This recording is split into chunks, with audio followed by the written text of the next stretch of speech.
राज्यातील 29 महापालिकांच्या निवडणुकीत भाजप आणि शिंदेंच्या शिवसेनेची युती जवळपास पक्की झाली. येत्या 48 तासांमध्ये या युतीची अधिकृत घोषणा होण्याची शक्यता आहे. विश्वसनीय सूत्रांनी ही माहिती दिली. निवडणुकांच्या आधी निर्माण झालेल्या तणावामुळे शिंदेंची शिवसेना आणि भाजप एकत्र निवडणूक लढणार की नाही याबाबत संभ्रम होता. मात्र आता हे दोन्ही पक्ष एकत्र लढणार असल्याचं जवळपास स्पष्ट झालं.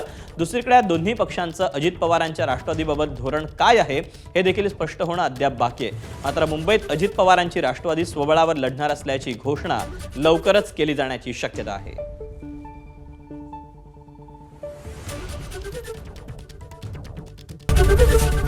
एबीपी माझा, उघडा डोळे बघा नीट.